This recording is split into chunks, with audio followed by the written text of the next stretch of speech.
What up? It's K.Honesty, and I'm about to do my 2-in-1 review of Basketball Wives LA Season 11, Episode 10, and Basketball Wives Orlando Season 1, Episode 10. So if you haven't seen those two episodes in particular, turn this video off, go watch those episodes, and come back and watch this video. And like this video and subscribe to my channel. It's a simple and free way to support my channel. It takes literally 4 seconds to do.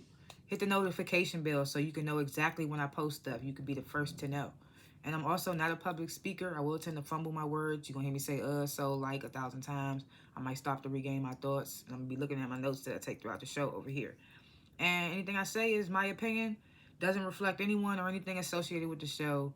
And comment below what you would grade these both episodes, what you thought of both episodes, what I talk about, if I forgot anything, if I was off on anything, all that good stuff. Comment below. I like to grade the episodes before and after my reviews.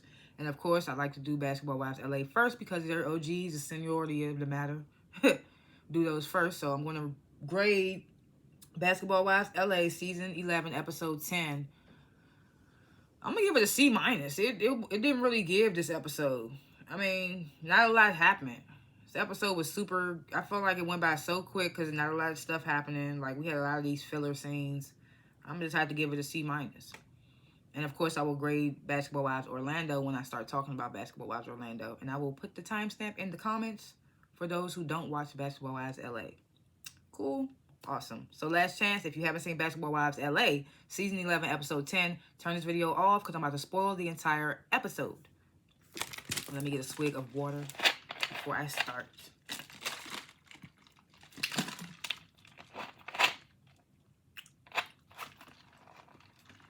So the first scene of the episode is Evelyn and Giselle.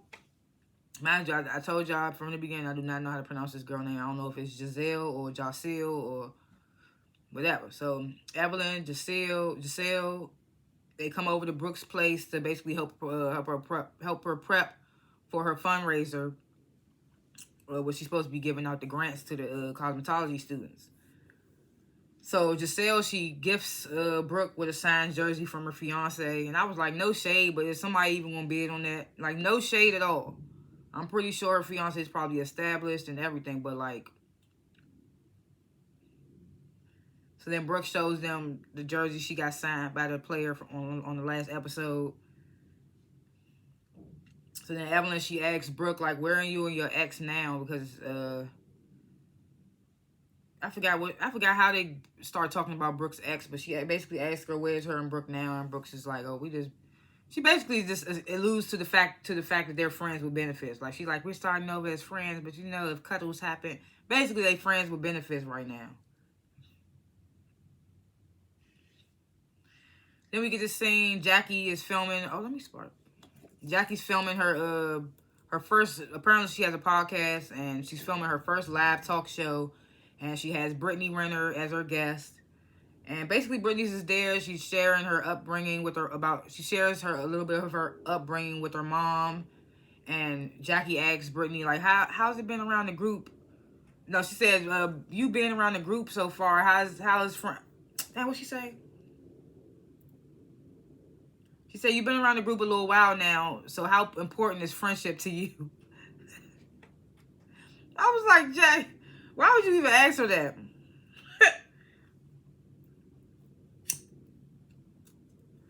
So Brittany tells Jackie, it's been difficult to find my footing in this group. She didn't want to say too much, I feel like, because she was on the show and she was in front of an OG. I don't know. And Jackie asked her what she want to do in 5 years. And I like that Brittany said, I don't know. Like, I'm just out here. I liked that answer. Because people be acting like they got to have an answer. It's like, you never know what you can be doing.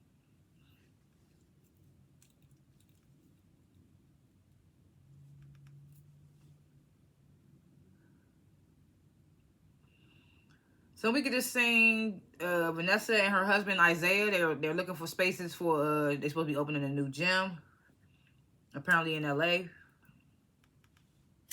Isaiah's not really filling the space. He's looking up like the ceiling's not high enough, all this piping is not good for a gym. So this is when Vanessa brings up, basically suggests that they move to LA. And I was like, oh, so they live in Arizona? Because I was confused when they was on the Arizona trip and Vanessa was gone all up until the last day. And I was like, where'd she just pop up from? But I remember her saying something about her family was in Arizona or something. So does she live in Arizona and she just filming in LA? Or is she living in, I guess, because I thought she was living in LA. And then in this same conversation, so yeah, so she brings up them moving to LA, and Isaiah, her husband, he's not really feeling that. He's like, nah. He's like, if that's what you want to do, I support it. I was just like, damn. If that's what you want to do. So then Vanessa brings up the fact that Jackie and Doug renew their vows every year. And this causes, before she can even like finish, Isaiah cuts her off like, stop, we not even about to bite, we not even biting that. I was like, damn. Then Vanessa piped down real quick. She was like, yeah, She was just like, piped down real quick. She was trying to act like she this boss bitch that's running shit and over there. Nah, we see who running shit in a relationship. That ass be piped down when he around. Then she says in her confessional that it was her decision for them to not wear their wedding rings anymore because of the infidelities, because it's infidelities or whatever. And I'm just like, you sure about that? I don't know. The way he talking to you right now, I don't buy that shit. I call bullshit. That nigga ain't wearing his ring because he don't want to wear his ring. If you ask me.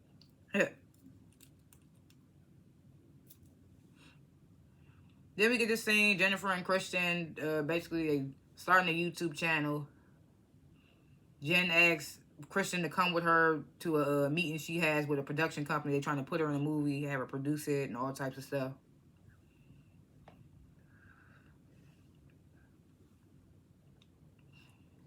So Brooke's fundraiser begins, and Jackie shares in her confessional that she got a basketball signed by a legendary basketball player. I forgot what his name was. They showed a clip of her asking for him to sign it.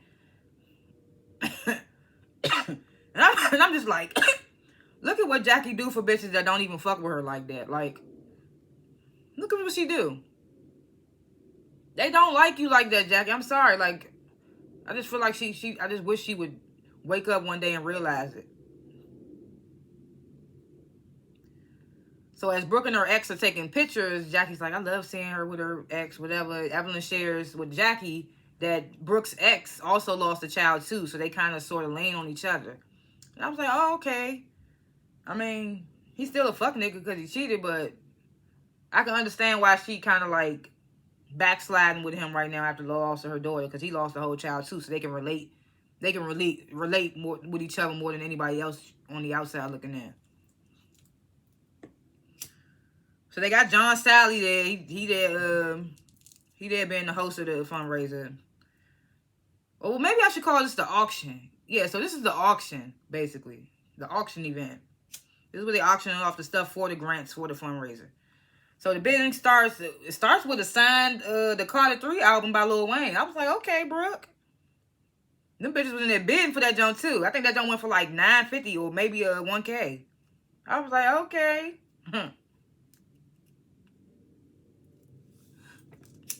Then they start auctioning off some jerseys, basketballs. They got to this damn gift basket. I don't even remember what was in the gift basket. But they was bidding almost damn near $300 for that gift basket. What made me start thinking, like, is these some paid actors just paid to be in the crowd fake bidding? Because I was like, ain't no damn way you paying no $300 for a gift basket unless that bitch got some Beyonce concert tickets or something. Like, what?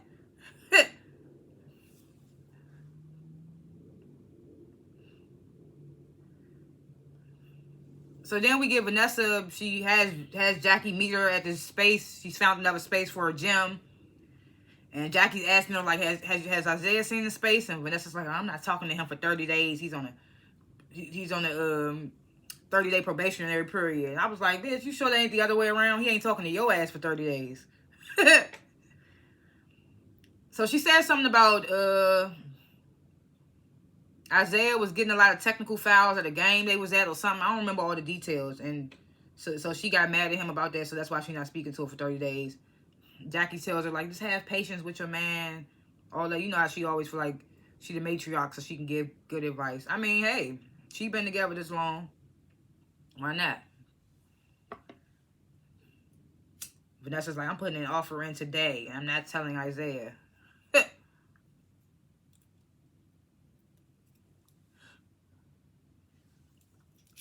So then we get the same Brooke, Giselle, and Jennifer. They meet up, get petties done. So, you know, Brooke's asking Jennifer, like, well, you see yourself a Christian? And Jen tells them, like, well, yeah, we've talked about marriage, like, super soon. Of course, we just seen their engagement photos. Their engagement party photos a couple of weeks ago on the Shade Room. So, the wedding's probably coming up soon. So then Jen asks Brooke, like, what's up with you and your ex? Because when he introduced himself, Brooke, he said you introduced him as your husband. So Brooks is like, I'm just going with the flow. Like, he's my comfort zone. He's like, I know him. I don't feel like getting to know somebody new after the death of my child, this, that, and the third. So Jen says in her confession, like, she hopes Brooke isn't letting the passing of her daughter cloud her judgment when it comes to her ex. That seems like what she's doing. But now that I know, I don't know if y'all already knew, but now that I know that he lost a child as well, I can see why she's sort of clinging to him in these moments. Brooke says she only got literally one paper to file, and the divorce will be final. So you could tell that she's the one that's kind of like delaying it. She said she was about to sign it, but COVID hit. What they got to do with anything?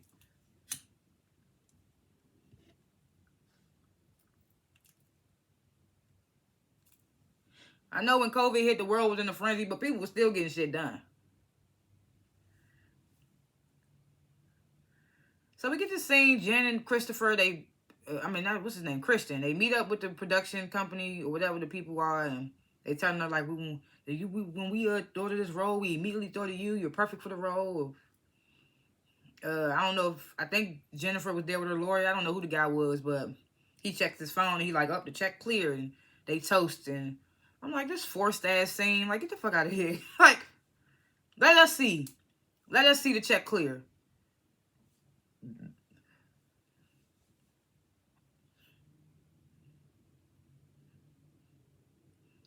Then we get this scene. I don't even think this scene was useful. I don't even think we needed it. It was Evelyn and her son. They basically prepping for her bodysuit line. And she says in her confessional that regardless of what her and Levon got going on right now, she can always count on him on a business standpoint. Like, basically, he's standing on business, taking care of business when it comes to her bodysuit line, regardless of what they got going on personally.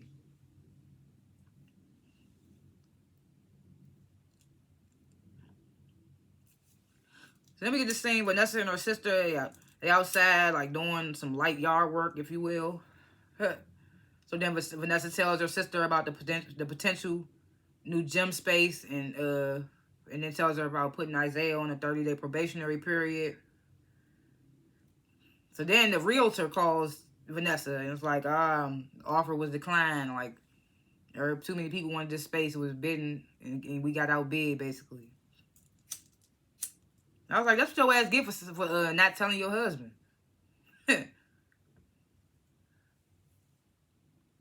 He tells her we're going to keep searching. Vanessa seems upset. Can't really tell when Vanessa's upset. She always look mad. Her sister consoles her, whatever. Then we get this scene between Brittany and Clayana. They basically talk about what happened in Arizona. Clayana says she felt ambushed. I'm like, how? How?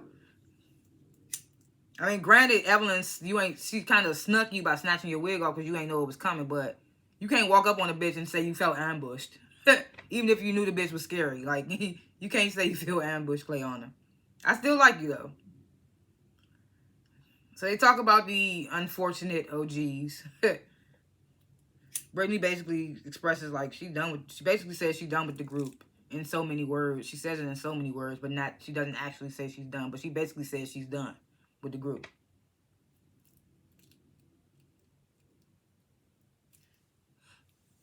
So then Brooke's fundraiser begins. So we had the auction where she auctioned off all the stuff, and now this is the fundraiser where she gives the grants to the students. So Jackie gets there, still being generous. She's like, I want to donate $2,500 to your foundation. I'm just like, okay, Jackie, you just keep doing the shit for bitches that don't fuck with you like that. Even Brooke says in that moment in her confessional, me and Jackie are a work in progress. I'm just like, when is Jackie going to get it? When is she going to understand? So then Brooke, she presents the 5 students with grants from her foundation. I think they was all 5 because she said they raised 20K. Yeah, so she granted 5 students with 5K. I mean, it's the thought that counts and it's appreciative and all that, but what they gonna do with 5K if they got them student loans out the ass and all that? I mean, it's the thought that counts though.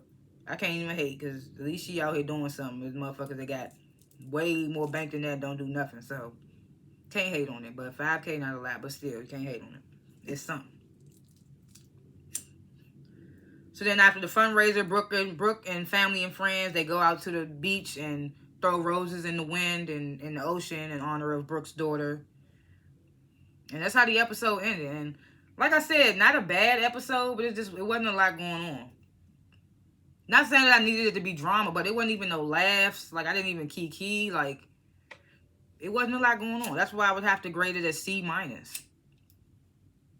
It was just alright. Predictions for episode to come, I feel like... Well, we did see in the next episode that Christian gonna be checking Vanessa. And I'm just like, Jennifer, you already checked Vanessa. Why you got your man checking a woman? Like, this is why Jennifer gets on my nerves. And then they think they ate with that. Like, why are you a man checking her when Jennifer already checked her? Evelyn already checked her. What is your purpose, sir? You could just move around and don't say nothing to her. Like, that's so irritating to me. And I'm irritated that I gotta wait till next week and then I gotta talk about that because it's irritating. I wish I could just get it out of the way. But I saw that preview and I was like, ugh, like, Jennifer, you think you ate with that? Like, no, bitch. You getting your man for on a woman. Like, what? Regardless of what Vanessa did. You checked her and Evelyn checked her. She apologized. Why does your man feel the need? Like, no, he could just, like, not talk to her. He knows what type of woman she is now. He knows she wild. And just stay away from her. Don't say nothing to her.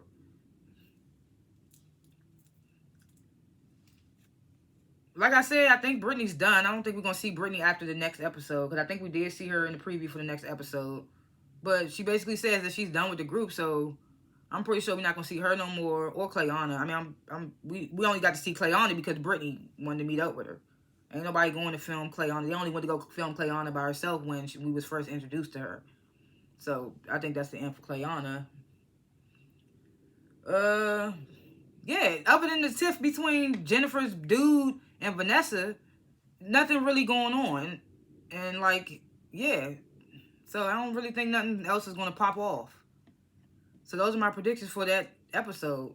And thanks for watching this review. And comment below what you would grade this episode of Basketball Wives LA Season 11, Episode 10. What you thought of the episode, what I talked about, if I forgot anything, if I was off on anything. Comment below. And like this video and subscribe to my channel because I don't only review Basketball Wives LA. I review other shows as well, like Basketball Wives Orlando, which we're about to get into right now. Let me just write the transition time down. We're going to put, what time? We're going to put 18:30. 18:30, bitches. Okay. So now this is the Basketball Wives Orlando Season 1, Episode 10 review. So if you haven't seen that episode, turn this video off and go watch the episode and come back and watch this video and like this video and subscribe to my channel. It's a simple and free way to support my channel. It takes less than 4 seconds to do. And hit the notification bell so you won't miss out when I post. And I'm not a public speaker, so I will tend to fumble my words. You're going to hear me say, so, like 1,000 times. I might stop to regain my thoughts. I'm going to definitely be looking at my notes that I take throughout the show. And anything I say is my opinion. It does not reflect anyone or anything associated with this show. And comment below what you would grade this episode of Basketball Wives Orlando Season 1, Episode 10. What you thought of the episode, what I talked about, if I forgot anything, if I was off on anything. All that good stuff. Comment below. I like to grade the episodes before and after my reviews. Because sometimes I change my mind in the middles. And I want to change my grade at the end. From what I said at the beginning. So I'm going to grade this episode of Basketball Wives Orlando Season 1, Episode 10. What happened on this episode?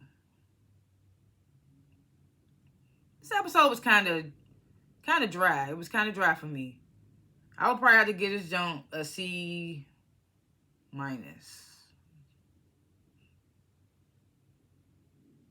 Yeah, I have to give it a C-. Not a lot happened on this episode. I would have to give it a C- just like I gave Basketball Wives LA. Both of these episodes was kind of like, they were just there. It's just like they just happened. But it didn't give nothing like exciting. Like, I don't even think I laughed in this episode. Like, no kiki, nothing. I'm a C minus. That's what I'm gonna stick with. That's what I'm gonna go with. Last chance. If you haven't seen Basketball Wives Orlando season 1 episode 10, turn this video off because I'm about to spoil the entire episode. Spoiler alert! Spoiler alert! Let me get a swig of water before I start talking about this show. It's like I'm super thirsty, but I forgot to put my robe on, so every time I take a sip of water, I get cold. So, but I'm thirsty, but I want to drink, but every time I drink, I get colder. And then when I get cold, my voice starts shaking while I'm talking. Ugh. Okay, well, let's get into this show. The first scene is Megan. She goes for a Reiki session. She tells the healer she wants to let go all of the negative energy that she has towards her mom. Because this whole episode, Megan's just basically on the tip, like she want to be a mom to prove that she won't be like her mom. I don't know, in a sense, that's what I'm feeling. That's what I'm getting from Megan.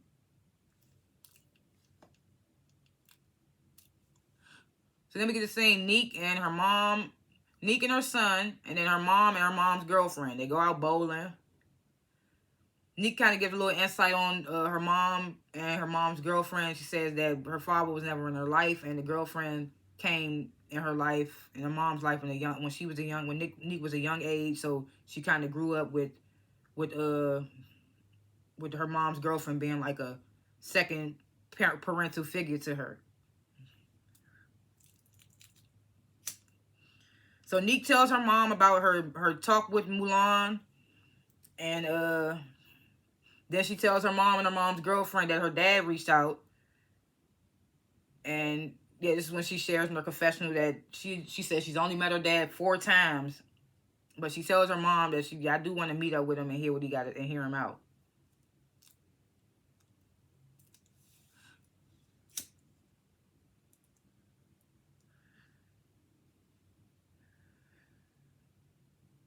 So then we get this scene. Danielle, of course, she's trying to get back into professional basketball. So her coach, the one that did the autism event with Ashley and her husband, he reaches out to her and invites her to something they call an open gym. I'm guessing that's like sports terminology for like a place where you could come and like play practice games to get your skill back up, I'm assuming. So Danielle's there, she's playing, and she's saying that she can't keep her ex off her mind and Morgan, so she having a bad game. I'm just like, if you can let this type shit get to you when you having a little practice game, whatever you want to call it, how you supposed to play professional basketball, and you letting little shit get to you?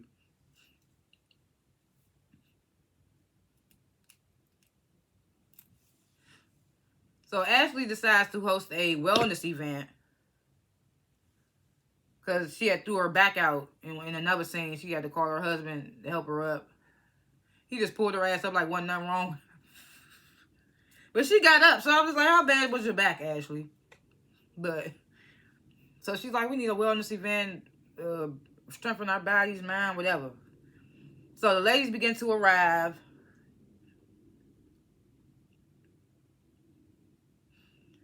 So this is when Morgan finally tells us why she has a problem with Danielle. Because remember last episode, Danielle was like, she's been trying to get a hold of Morgan, and Morgan ain't been responding, whatever you want to call it.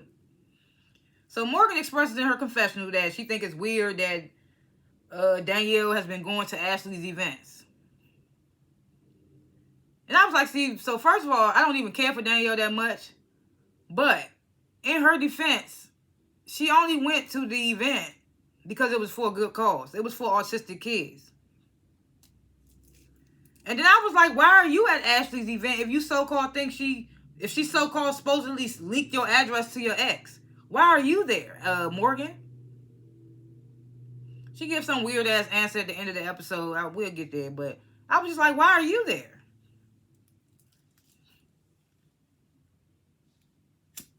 So I was like, so this is why she been ignoring Danielle.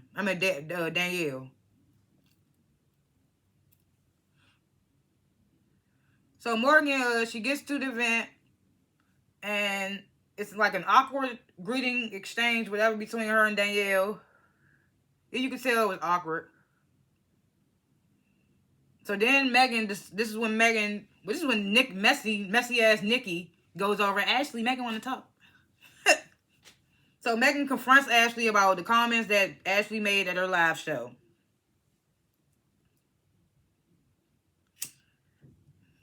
So Ashley says, like, she's standing on, she's like, I don't like the way, she don't like that Nikki had to sit there and listen to that. And I was just like, girl, at this point, fuck Nikki. Nikki don't seem to care no more. Nikki on the bandwagon with Megan now. She trying to make sure Megan pipe up on you when you had her back at the damn event. Ashley was the one saying, Ashley, and then, what did she say after that? Yeah, so she says, I just didn't like how Nikki had to sit there and listen to that. So this is when Megan's like, oh, I heard your house was a brothel on the weekends. And I'm like, who in the house selling pussy? Like, I'm like, do Megan know what a brothel is? Who in there selling pussy? Like, that's a wild ass accusation to make.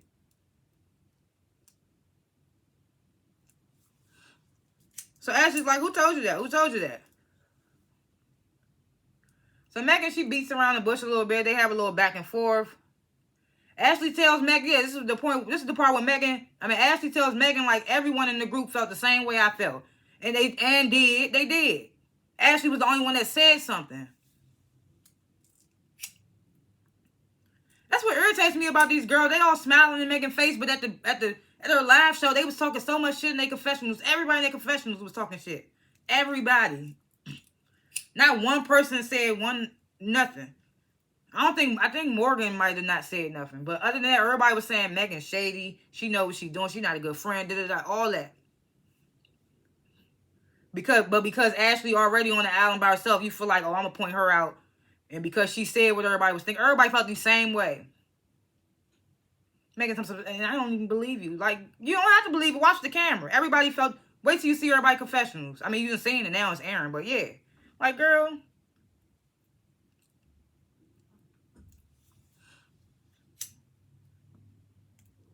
So then they give us this excerpt where apparently Danielle, she tries to have a conversation with Morgan after Ashley's event.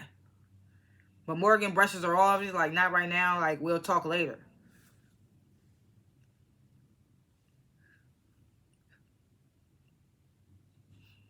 So then we get the same Morgan, Nikki, and Megan. They go out for dinner. They meet up for dinner. Megan tells Morgan about her and Ashley's situation at the wellness event. She says that Danielle told her that Ashley's house is a brothel on the weekends. Morgan starts laughing like, she told you that because I told her that. She's like, and I told her that because Mulan told me that. I'm just like, oh my God, what are we in high school again with this he say, she say? Oh, she told me this and I told her that. Like, what? So some he say, she say. And Megan just...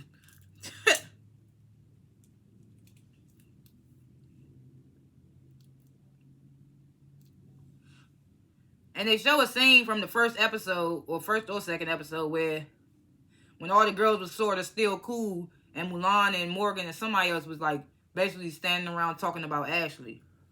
But Mulan was saying a lot about Ashley. Saying that she bring women around people's men and stuff when the women not around.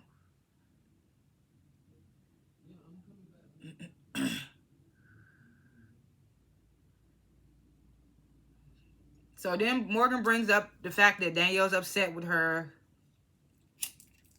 Megan's like, well, you gotta understand, Danielle wears her heart on her sleeve. Like, I wish I had a friend that ride for me like the way y'all do. And Morgan's like, oh, it's not personal, but right now I just gotta ride solo. Yeah, I gotta cut my shit. It's bleeding. Cut that shit. It's bleeding. You're bleeding. Wipe this stuff. You're bleeding. So yeah, so Morgan's like, I gotta ride solo, nothing personal right now. And I'm just like, you gotta ride solo. Like, so what that mean? You can't be a good friend, bitch. Like, what you doing right now with Megan and Nikki? You being a friend, so you can't do that with Danielle. I don't even care for neither one of y'all, but call a spade a spade. It's still fucked up. Like, what?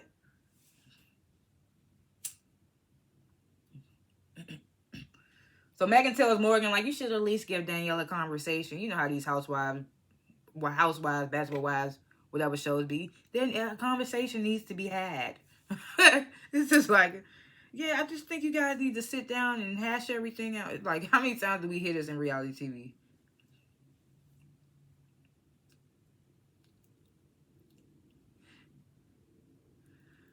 So, of course, like I said in the beginning, Megan's whole little situation in this episode was, her whole storyline in this episode was, I'm trying to have a baby, be a better mom than my mom, whatever. So she FaceTimes her boyfriend, Dre, tells him she took a fertility test, and she sent it off and has to wait. This is the part that confused me, because he was like, why you ain't just go to the doctors to do that? And she was like, I ain't got time to be waiting. I need to know if I can have a baby by tomorrow. But she also said that she took a fertility test, and she has to mail it off and wait for the results. So don't you think that would have took longer than going into the doctors and finding out? I don't know how long the results take at the doctors, but like mail? Or maybe she next day in that shit. I don't know. Next day shipping that shit back. I don't know. That was weird. That part was weird.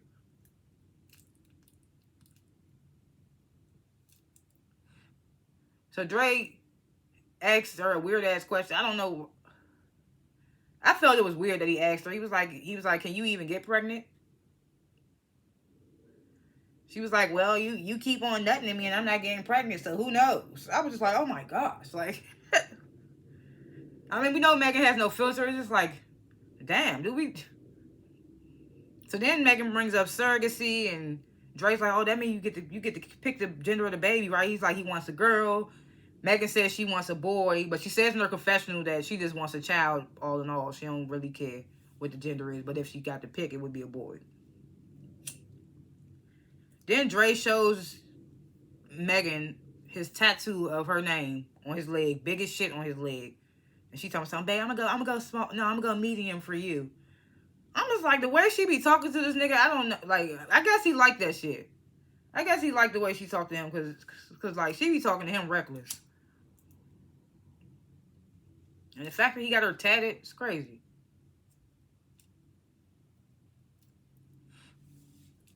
So we get this scene, Neek, she meets with her father. Starts off, he tells her like he love her and all types, he proud of her, whatever. She's showing him pictures of her son, his grandson. So then she starts telling him like, I don't hold no grudge against you. I just want to know why you wasn't there, and like, how could you move through life like me and my siblings didn't exist. So the dad, he's like, I grew up in the crack era, the drug era, the guns area, violence era, and I got myself locked up, and when I got out, your mom was with somebody else. I'm like, so we gonna use the she was with somebody else excuse? Like, what that got to do with you and your kids?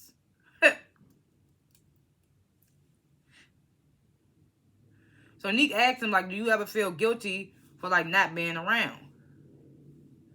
He's like, I don't want my kids to think that I don't love them. It's just that the streets took me. And I was like, okay, that's some real shit that you can understand. He's like, the streets took me. He's like, I never knew how to be a dad because I grew up with a single mom. And I'm just like, so why would you do to your kids what your daddy did to you? Most kids that grow up without a father, most dudes that grow up without a father, they try to make sure that they are nothing like their father. You feel me? So how could you do that? But instead of Neek saying all that, she just basically very nonchalant about it. Yeah, I understand. It was back then, all that, da-da-da. And so her dad says, like, I'm 50 now. I'm out these streets. I'm trying to do better. At one point, I want to reunite with all my kids. And Neek's like, she's like, I respect you for trying. And she don't hold the past against him. And she says that she know he may be apprehensive to basically come talk to them because she know that some of her other siblings ain't as forgiving. And we like, yeah, we see that you the nice one, Neek. We see. You the nice one. I want to see one of the other siblings' conversations with him. So she tells him she's open to building a relationship with him and introducing him to his grandson, whose name he gets wrong. He calls the boy Cal, and the boy name is Kaiser.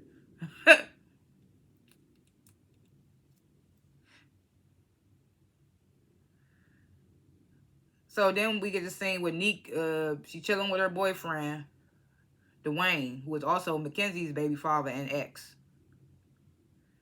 So she's telling him about to meet up with her dad. It says that he's such a stranger to her, but the way he was talking to her when they first saw each other, you would think they knew each other forever. He was saying he loved her and he proud of her and all that. And Dwayne, he laughing through, he's smiling through the whole situation. I don't know what type of person Dwayne is, because you know you got some people that smile even when they talking about serious stuff, like Candy Burris. She do stuff like that. Not saying it's a bad trait, just like some people just have that face and they don't realize it. So he's smiling. He's like, do you even believe it? He's like, how many kids he got? 13 kids. And how many of them do he know? And he's like, he don't know none of them. And I'm like, sheesh. He don't know none out of the 13. Usually it'd be like that 2 or 3 that you do know and you got a close bond with because you stayed with the mother and you was living with her for a long time. So it usually be like them 2 or 3 kids that you do know. But the fact that he don't know 13 of them, how many baby mamas he got? That's crazy. None is crazy. Like none out of 13 is crazy. So she says that her dad wants to basically try, build a relationship, and she's willing to let him. She tells Dwayne this, and Dwayne's like, I don't know, you need to make sure it's for the right reasons. And I'm like, yeah, I get that because it's pretty convenient that he comes around now that you filming this show and things like that. And he's like, yeah, you got all these opportunities going for you now and all that. And he says that it's kind of weird to him because her dad was such an absent father. It's kind of weird that he's trying to come around now. He tells her just to pray on it. And he says if basically if you'll know if he's sincere or not. Like the signs will be there to tell you if he really want to build a relationship or not. You'll see it. It'll just show itself without you even having to try. And I was like, okay. I was like, her man gave her some good advice. And that nigga fine. I can see why her and Mackenzie was going at it. That's a fine chocolate man. So we get this final scene, which is Morgan and Danny meeting up. And Megan. Fucking Morgan is blowing me with this goddamn Danielle keeps going to all of Ashley's events.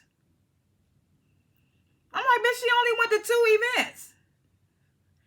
The first one she went to because it was a good cause. And even though Ashley invited her, her coach recommended her be at that event.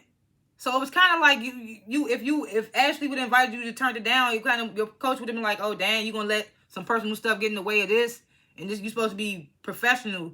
And that's how she make her money. And it's like she probably trying to make her money with the scenes. She got to be in these scenes and stuff.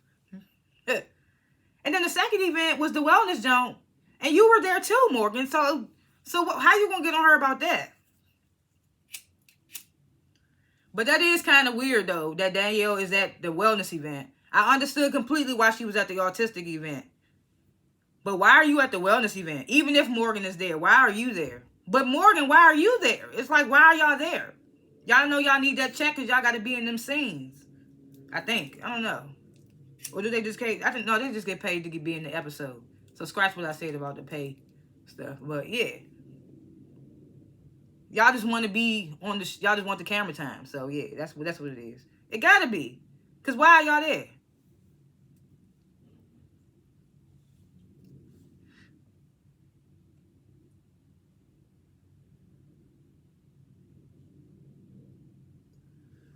So they start talking. Morgan tells Danielle, like, I wasn't expecting you to come at me like that at the wellness event.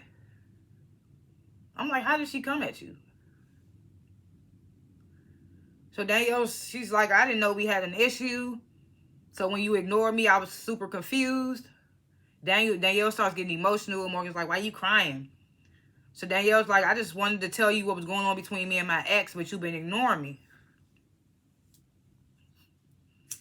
So Morgan gets it's hard for me to see you supporting Ashley in her events.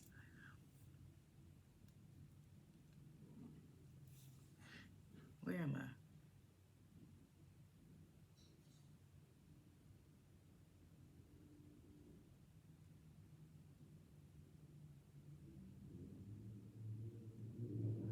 Man, where am I? Yeah, so she says it's hard for her to see Danielle supporting Ashley in her events. And says, like, it makes her feel like it's more to the story than when Danielle's telling her. And I'm like, what? Morgan wasn't making sense this whole conversation. I was like, what the fuck is going on? Like, I was like, they editing the hell out of this because what's going on? I was so confused. I was like, what? So then she says, I just got to remove myself from that situation, protect myself and my kids, and I'm not cool with Ashley just because I went to her events. No, she says, just because I went to her events, I'm not cool with her. Yeah, whatever. Then she says in her confessional that she went to Ashley's event to get mental health and then to be Inspector Gadget. I was just like, girl, if you want to be on the camera with the cast, just say that, because you ain't making no sense. You can get mental health anywhere, baby. You got money. Why you got to come to her wellness event? What? Like, what? That didn't even make sense. And being Inspector Gadget to what? Like, Danielle, every time Danielle's with the other lady, she always, Morgan, like she says to Morgan, she says, I'm always loyal to you. Like, she literally is. And it's so annoying. That's what made us kind of not like her, because she was standing on beefs that wasn't even her beefs. They was Morgan beefs. So the fact that Morgan's right here talking about she was playing Inspector Gadget. Like, what? I was just so lost. She said Danielle knows too much of her business. I mean, she says Danielle knows a lot of her business, and now she's trying to befriend Ashley, so it feels shady to her. I mean, that's understandable, because I'm still trying to figure out why is Danielle at the wellness event. But your other reasons, like, I don't know. It just seemed like Morgan wanted a problem with Danielle. So Danielle getting irritated. She's like, I feel like you playing with my loyalty. Like, I sat at that autism event in my corner by myself most of the time. I'm just like, it's sad that you got to even explain how you a friend to a bitch that's supposed to be your best friend. She's supposed to believe your word. She's supposed to take your word for it. Like, what? It's like, at this point, she just want to beef with it's like, at this point, she just wanted to beef with Danielle, I feel like.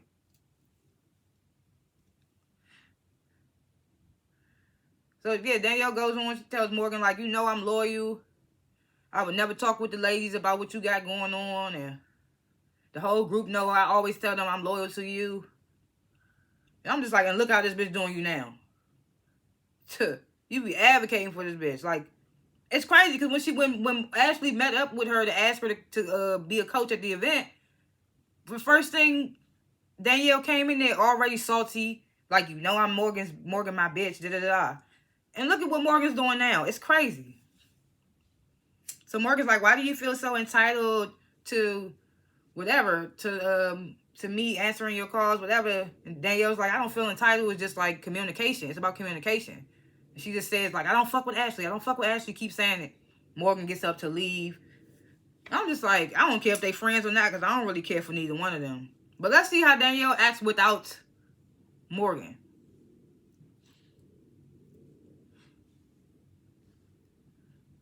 But I don't know. Morgan and Danielle kind of ruined it for me, because they was already mean girls. So it was kind of like, I don't know. Let's see how Danielle acts while she's not friends with Morgan. Because we see Morgan act the same. Morgan act the same regardless if she's friends with Danielle or not. Either way. That's how the episode ended. Like I said, I was graded a C-. Not a lot happened. It was just a it's there type episode for me. Predictions for episodes to come. But we see Megan taking everybody on a trip. She still got her beef with Ashley. Ashley, why you going on a trip? You don't like Megan. But at the same time, Megan, you came to her wellness event and you don't like her. So, hey. Everybody just trying to film. And then we see Mulan bring up that possibly Danielle was talking about Morgan wasn't a good friend or something like that. And Morgan storms out. So, I guess we're going to see more between Morgan and Danny. Mulan is there. This is the funny whole situation. And we'll see what happens. Thanks for watching this review, and comment below what you would grade this episode, what you thought of the episode, what I talked about, if I forgot anything, off anything, all that good stuff. Comment below. Like this video, subscribe to my channel, hit the notification bell, because I don't only review this show, I review other shows as well. So hit the notification bell. Hit the notification bell. hit the notification bell so you won't miss out when I post my reviews. And I think that's all I got to say. So I'll see y'all in the next review. Peace.